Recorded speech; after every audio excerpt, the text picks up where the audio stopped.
Morning guys, how you doing? I'm Yalek and we're going to talk about the DTs again. Now, we've had a bit of a roster change. Nutty is out. He was finding the 5-man game to be rather hard on his powder. So Andy stepped in, which basically means right now Lego is also Lego, Junior is also Rogue, Sven is Sven and has 6 accounts, Andy has 2, and I bring in 2 or 3 depending. So we're a 5-man team composed of 3 people, but with 6, 9, 12, no less than 14 accounts. So if that's, not confusing at all to you, then well, it's a little weird, but it's fun. Plus we have a couple guys in reserve who step in and are ready to hit as needed. Plus we have a few more friends who come by and drop intel. So we're a 5-man team with probably like 20 people rotating in and out. That's fun. I like it though. Did well yesterday, 5 blue lines. This is why we're making a video. We've been doing pretty well recently. Last night we hit highest leaderboard position of 105. I checked this morning and we got it up to 102, which means probably at the end of this op, which is assured to go well because we're already all done, even though we've got like 11 hours left on the operation or something. Maybe 10, I don't know, something like that. It's a lot. The op was done in under 2 hours and it could have been done in under 10 minutes, except somebody had to load troops. So this op will go well. We've got a good number of force points, so we'll probably hit top 100 tonight. We've been running various ops depending on intel. Like this weekend should be good. We've run Dead End a few times recently, and that is actually, it sounds ambitious. It's not. I've said before that part of the problem with the 5-man team is that when you're given bases, your VPs are taken into account, and we have several relatively high VPs. There's one almost at 900, or well, 850. It's not almost 900. So 850 and one almost 1,000, and then I'm almost 13. So when you do an easier op like Foxtrot, we were finding all kinds of, like ridiculous extra rockets on bases because basically the game was telling us that we should be doing something harder. So typically choke point's pretty safe, stronghold is pretty safe, curtain call is okay. But honestly, with Dead End you seem to get the opposite effect. You get bases that are slightly easier. They don't have the random extra rockets because at this point the game is like throwing the brakes on and saying, hey, whoa, hold up, you're only a 5-man team. How on earth are you ever going to do this? So you get these bases that are actually more, in some ways, more doable than the bases you see on Foxtrot, and they're worth more force points. So even if you have a fail or 2 in there, you still come out having a pretty good day. Other thing too is we're going to keep moving up. Sorry, I should have shown this before. We're going to keep moving up because the guys around us, I checked last night, last operation started Foxtrot, most started Mambo. These are both lower. Foxtrot, Mambo. Was that the same one I just looked at? Choke point. Most started Curtain Call, so they're doing all right. But then Curtain Call, most started Mambo, most started Foxtrot, last operation started Bottleneck. We're going to leapfrog with all of those people who are doing, the ones who are doing Curtain Call, that's competitive, but the ones who are doing Mambo or Bottleneck or Foxtrot, we're going to move past them. So we've been moving up relatively quickly. Now when you get to the top 50 leaderboard, then most of the teams are running higher end ops, but for right now, we have been just moving along consistently, as long as the intel is there. And like I said, we have enough accounts rolling in that the intel has been there. So, reason I say we're going to have a good op is that, let's see, we have what left? Oh, 8 hours, 8.5 hours left on this op. And this was all done, like I said, it was done in about 2, because Lego was waiting to, Rogue was waiting to load troops. But Sven and I knocked out the first 4 bases in I can't take the credit for that. Sven knocked out 3 bases, and I knocked out 1 base in about 10 minutes flat. Oh, no, sorry, I take that back. 20 minutes flat. 15 hours 27, 15 hours 7. So that was the start. So we're guaranteed our 796 force points on this op, and that's all we're getting because we don't have any more hits to use. But that's a pretty good day. I'll take that. And these bases this was a nice roll, actually, in terms of the bases that we got. But check out 2 of the later ones. I'm gonna put this one in 2 times.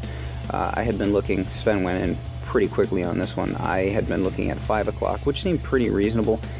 He opted to go for 7, which was also reasonable. And since we have extra GBE, he went the safe route. This could be 3 shocks from there where he's going to park. He could do 1 on this stuff, 1 here, and 1 over here. But he decided to go with a 4th shock because better safe than sorry. You know, you want the base to go down. So if you have the option, you don't do the trickier shocks. So that was a good start. And then, honestly, I'm not gonna lie, I took the easy one. Well, not the easy one. There was the Mercury was left. Poor Rogue. He asked in chat, because he's still waiting for his troops to load, and he asked if we were gonna leave him anything.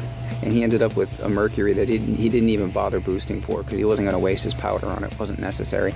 So this wasn't the easy one, but given the fact that I was fully boosted from the previous op, this is about as easy a version of Strange Attractors as you're ever going to get. No shock launchers over here, no rocket launchers over here, no lasers down here. Sometimes there'll be a sneaky rocket launcher up there, none of that. So, I mean, honestly, I could have made my life easier on this one by pausing to flash kill this, but I didn't. I just decided to go straight up top and clear. And we'll put this one in a quick mode too, because there's really not much to see here. I tagged the grappler up there because I wanted that to go. Make sure that got down. Probably should have tagged the mortar too. I think I flared to the flamethrower. A little bit of an indirect path here. That was a mistake. That flare should have been higher. The thing with this base is if you get right up against the wall there, you're usually in a nice safe spot and you can often solo from there. But you do have to make sure you do get up high against the wall, because this shock launcher is always present down here and it can just barely range stuff back of the core. And if it fires, you're in trouble. So mistake number 1 was the flare. Yeah, start with flamethrower because that's the most dangerous thing in the area, but everything dies pretty quickly with the battle orders going. Now, you see the critters coming in down here, and this, my thought was I was going to try to use the critters to distract this grappler from taking my girls and this boom cannon from taking my girls. And looks like we're good on, oh, actually that sniper can get them a little bit too. So I was thinking of the one-hitters, but, oops, shock launcher turned. And that scared me, because the thing with the shock launcher is anything steps into its range at all, and it fires on, well, obviously it fires, but when it fires its shock, if it's centered here, it fires its shock centered on that thing. So, say for example, if one of my girls stepped into range, let's say its range were a little longer in this case, like maybe this one girl steps into its range, it's going to fire its shock, and it's going to take out all of these girls. So the critters were, I don't know, the critter box was not a good idea, and I decided not to keep doing that. Also shocked the shock launcher just to be sure that nothing bad happened, and had so much GBE that I was able to use, I think, 2 more rounds of battle orders to burn through that shield quickly, because that's also a problem you run into with attractors, is that you run out of time with these shield bases. So now these 2 bases, these we're actually going to watch in regular mode, because these bases are beastly. This was the first thing I looked at, and my note for the base involved a bit of profanity, because what the hell? Look at this. Just shocks for days. If you're going to use like 7 o'clock down here, you've got a shock here and here, here, here, probably here, here, here. If you go over to, like, say 4, well, if you get right up to 3 o'clock, you can be out of range of these guys down here. So from 3 o'clock, you just need to shock 1, 2, 3, 4, 5. Still, bit much. Health, didn't check the health on this, actually. Let's see that. So, 4, 6, 9, actually not terribly high health, so that's a bonus. But I didn't even want to think about it, so went somewhere else. And I wasn't sure what plan we were going to come up with on this one. I figured we'd talk about it, maybe some kind of a bullet shock thing. I don't know, like if you could get bullet shock right where, say, that boom mine is, then you'd have just 1, 2, 3 shocks to do. But I figured we'd talk about it and come up with a plan. But Sven did something you don't always see on this base. He came up with a different solution.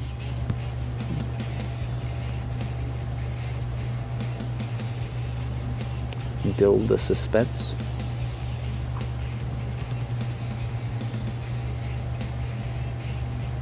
Heavies. 2-6 Heavy Zuka. Love it. Position down at 7 o'clock so as not to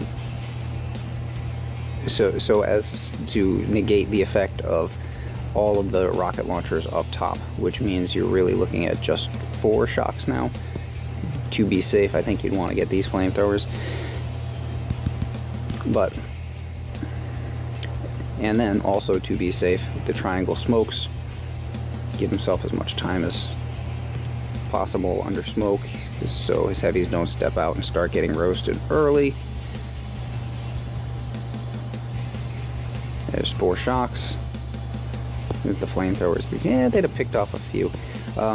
Possibly could have gotten a little better separation with that sort of seesaw back and forth flare that you do with Heavy Zuka, and the heavies did take a bit of a beating, just 2 left, but again, not the highest health base, so, and I'm assuming that was full boost because I think I saw 300 something on his GBE, but that was a nice play.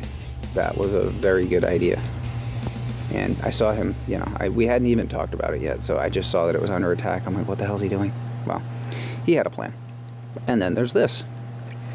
So, Duality, normally a fun base. I think this was the second thing I scouted because, hey, normally Duality is a nice, easy day. And then there's this, which the normal spot would be 7 to attack this. And from 7, you're just looking at 1, 2, 3, 4, 5, 6, 7 shocks. Is that all? Yeah. This one we did get a chance to talk about.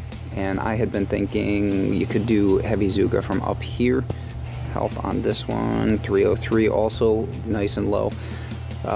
So Heavy Zuka is a viable approach. You're sacrificing some damage, but with a lower health core, then, you know, you don't have to worry about that.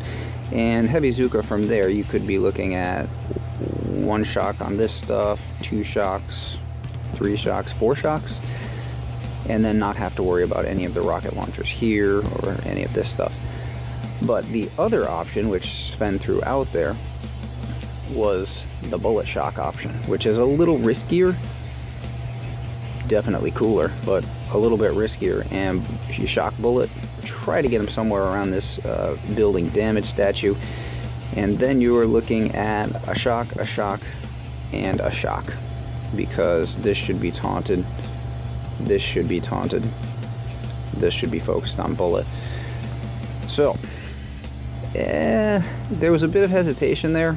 You know, we considered which was the better option.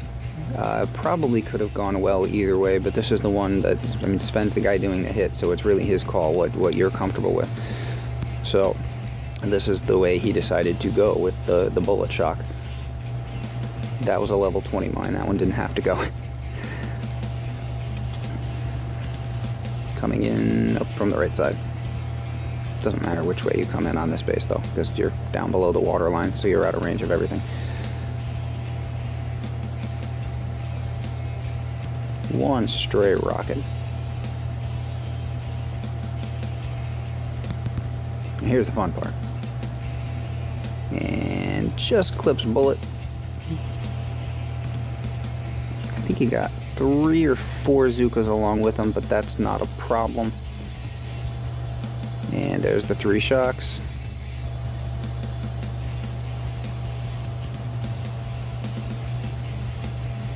Now, timer's starting to get a little bit low there. Bullet's doing his thing, but throw some critters up top to make sure that the machine guns have something to do other than focus on Zookas. And that core goes down too. So this was a pretty good run, and not all of these bases were totally fun, so I'll take that. And then finally the conclusion, unboosted on Mercury, which is a fairly easy hit. You get up to about there, call that 10 o'clock or ish, and you got a shock here, and you're gonna have to shock at least the far rocket launchers over here, and then you're gonna want to shock that flamethrower. Other than that, not that big a deal. And like I said, he probably would have preferred something harder, because he was asking, you know, like, hey, what are you guys gonna leave for me? Well, this. And then decided he wasn't even gonna boost for it, because it's, you know, with the extra GBE, not necessary. And building health, again, pretty low. So this is gonna melt in a hurry when he starts working on it. Yeah, 4 shots. It's really like 3 and maybe 1/10 of a shot there. The last shot, there was just a sliver of health left on the core. So, number 102, moving along steadily, like it. Would prefer to be doing Dead End, and this weekend with the crab, I'm pretty sure we will be, because there will be tons and tons of intel, so that should give us even more opportunity to move up a good bunch of numbers. And looking forward to it. It's been a lot of fun. So anyway, just catching everybody up on what we have been up to one more time. The DTs, there you have it. 3-man, 5-man, 20-man, whatever you want to call us. But it's a good group of guys, so I enjoy it. Anyway, that's what I got for right now. I'll catch you guys later. Thanks for watching.